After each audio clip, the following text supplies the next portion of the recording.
Hello, everyone. Welcome to the Newsbrowse News broadcast. At the Nuclear Non-Proliferation Treaty, NPT review conference currently underway at the United Nations headquarters in New York, all three main committees have commenced substantive discussions. During the second committee session on nuclear non-proliferation, China reiterated its assertion that Japan is seeking to deploy its allies' nuclear weapons on its own territory. China further claimed that Japan is pushing for a review of its constitution and the three non-nuclear principles, and noted a significant imbalance in Japan's nuclear material production and consumption capacity. In response, the Japanese delegation, as reported by GG Press, exercised its right of reply, strongly refuting China's claims as unsubstantiated.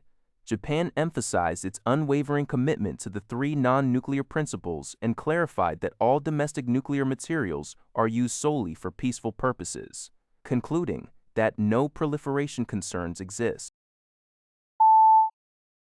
GG Press reported on May 5th that Japanese lawmaker Muneo Suzuki, citing a senior Russian diplomat, stated that Moscow might arrange a meeting between the foreign ministers of Russia and Japan in July. Suzuki, a Liberal Democratic Party member of Japan's House of Councillors, met with Russian Deputy Foreign Minister Andrei Rudenko, who handles Asian affairs, and other officials in Moscow on Monday. Rudenko conveyed that Russia would be prepared to arrange a meeting between Russian Foreign Minister Sergei Lavrov and Japanese Foreign Minister Toshimitsu Motegi in July if Japan wished.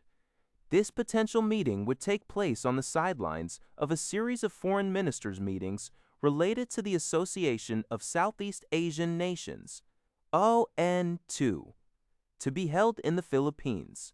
Significantly, the Russian side is not planning to attach any conditions for this possible bilateral meeting, such as Japan lifting its sanctions on Russia in response to its invasion of Ukraine. If a meeting between Motegi and Lavrov is realized, it would mark the first foreign ministers' meeting between Japan and Russia since Russia launched its full-scale military aggression against Ukraine in February 2022. Al Jazeera reports on a poignant event in Nablus where a Palestinian family is mourning the loss of a father while simultaneously celebrating new life. A newborn was welcomed into the family just one day after his father, 26-year-old Naif Samaro, was tragically shot dead by Israeli forces.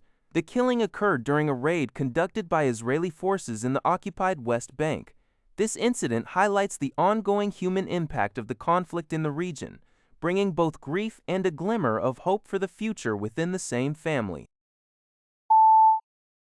RNZ reports that Fiji's government has dismissed the need to declare a state of emergency, even as its security forces intensify a nationwide crackdown on drug and gang-related activities.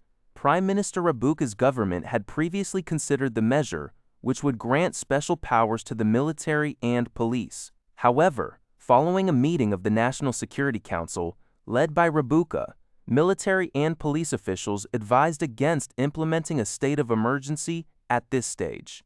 The Council concluded that the situation remains under control after reviewing various national security matters, including economic conditions and law and order.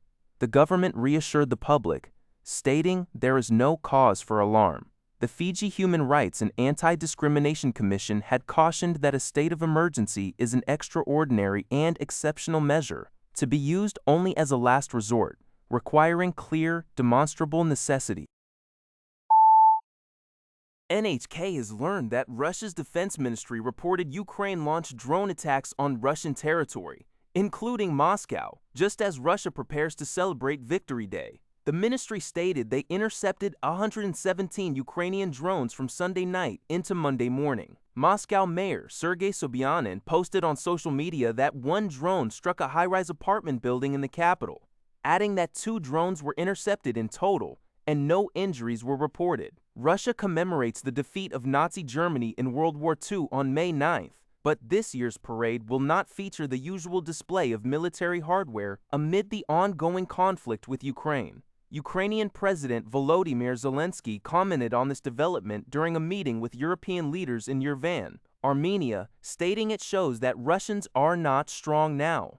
He added that they cannot afford military equipment and fear drones may buzz over Red Square. Zelensky also noted that this summer would be a decisive moment for Russian President Vladimir Putin to decide whether to expand the war or move to diplomacy, emphasizing the need to push Putin toward diplomacy and urging continued European support for Ukraine and increased pressure on Russia.